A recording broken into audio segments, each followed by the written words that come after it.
So good morning, everyone. It's great to see you here. My name's Iceman. I'm here to tell you about our latest product from Skoda, the Panzer 35T.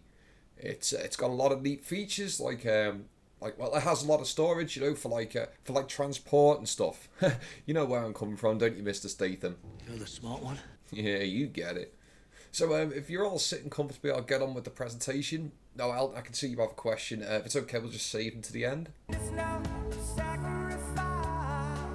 Okay, great. Well, let's get started.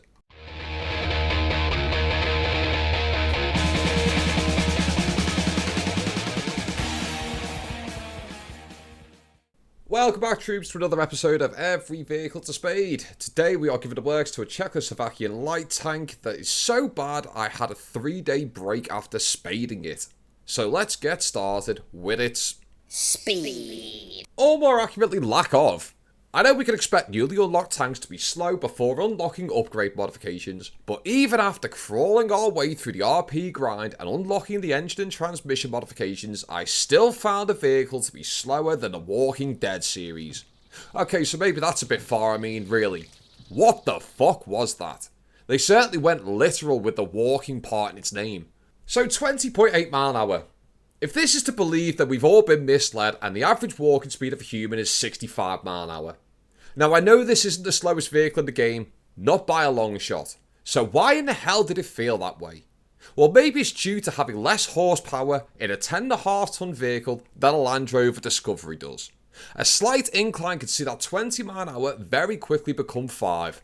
So get used to being forever alone and hope you don't get knocked out in the round, because you are only going to have enough time to drive from that spawn point once per match. However, I did find one rather good point about the speed of this vehicle. I'm not a scientist, but I think the way the physics of this thing works is that it is so slow going forward, it's actually going backwards. So when you are going backwards, it's fast. And there was my school teachers telling me I had learning difficulties. But enough of that nerd talk. The vehicle does have a good reverse speed and it's responsive too. But why is this useful, you may ask? Well, I found myself in one match with line of sight down a road that amounted to a shooting gallery. The ability to pull out from behind a building so slow that your aim isn't even thrown off, loose off a quick shot, and then run away and hide was just magnificent. Maybe I may be learning a thing or two about this game after all. Or maybe I'm just a coward. So gun reloading, what's the speed of that? Well, 4.3 seconds. It's no Stuart, that's for sure, but it certainly isn't a SIG 33 either. I did fall foul of the absolute primetime Emmy of War Thunder fuckery many a time though in this vehicle, in the form of one of War Thunder's most annoying features, the click the fire button a millisecond before transforming into a Cougar Blitz. This happens a fair bit to me on War Thunder. Milliseconds separating exchanging rounds and unwillingly being made someone's recreational companion. Maneuverability. Now, I'm no expert on the Panzer 35T, so I'm not 100% sure what system of steering this vehicle has in place. Judging by its performance and handling, I can only assume it's a rudder. You want to go left? Forget it. You want to go right? Keep dreaming. Want to turn on the spot? Abso-fucking-lutely not. This tank is as manoeuvrable as a medium-sized boulder, and I felt that all the way through the recurring nightmare that was spading this diesel locomotive. I've spoken about the benefits of traversing the map many a time in the past videos, allowing for better engagement lines, quicker movement to the points, and for cover and so on. This vehicle just says no to that. And here would be the part where I talk about the turret traverse speed and gun laying being the saving grace for manoeuvrability, right? Well, not even a bit this time. 9.8 degrees per second. Compare this to the Tiger II, which moves its absolute unit of a turret at 11.3 degrees per second. And other vehicles of the same tier, for example the M2A4, has a 14.3 degree per second rotation. That's almost 50% faster. Survivability. Well, it certainly isn't looking too good for the Panzer 35T here. I'm going to display this clip to emphasise my point for two reasons.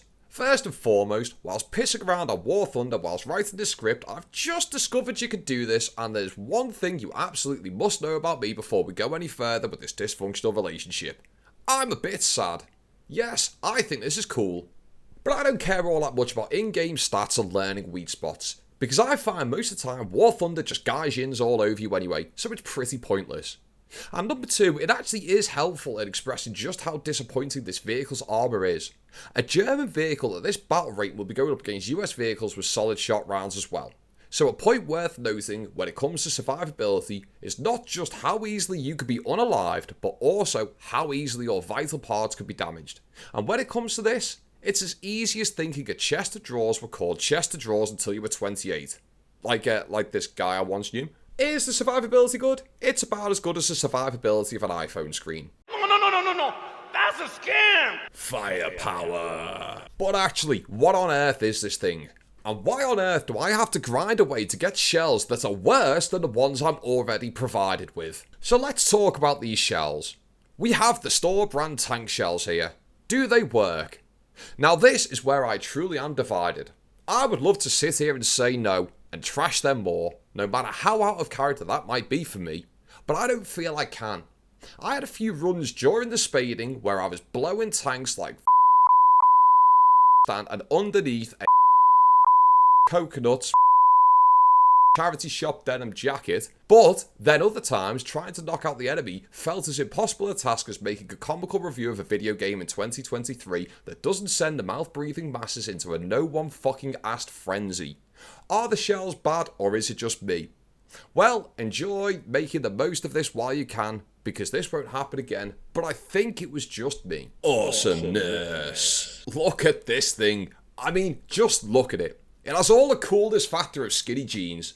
There is nothing cool about this. Not even its history, design, manufacture, nothing. It is the brown rice of War Thunder. And so, once again, it is time to start giving my uninformed opinions and ratings that nobody asked for. Speed.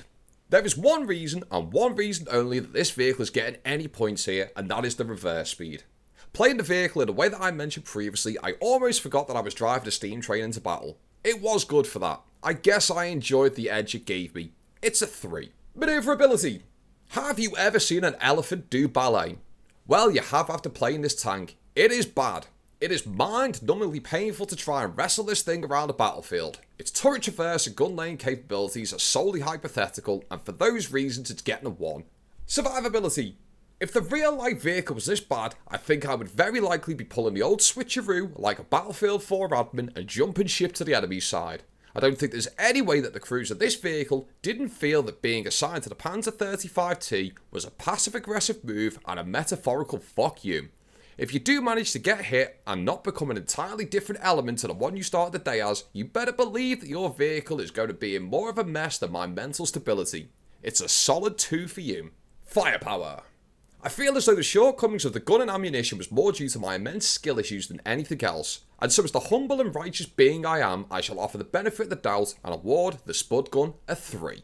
Awesomeness. If this scale went up to 1,000, this tank would still only get a 1. You are just a vanilla milkshake. Some people may like you, but some people also eat other people. Be glad it wasn't a 0. And so the final score is in. The Panzer 38T lands a very disappointing 10. Putting it in first place on the German Tier 1 leaderboard and sliding into 3rd overall, because there is literally only 3 reviews. And that, troops, brings us to the end of this episode. If you are enjoying the videos, I'd really appreciate you dropping a like and a subscribe, and weigh in with your opinions in the comments, as long as those opinions are 100% the same as mine. If you want to be scored a 5 on the awesomeness scale, go ahead and check out the Iceman 5.4 Delta, designed by Human Store, and browse our merch. There's a lot more coming soon.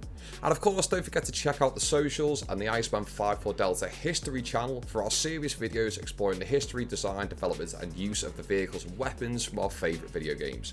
For now, everyone, take care, stay safe, and I will see you in the next video. Allowing for better engagement limes, quicker movements, limes, has a 14.3 degree per second You are just a vanilla milk. This tank is as maneuverable. This tank is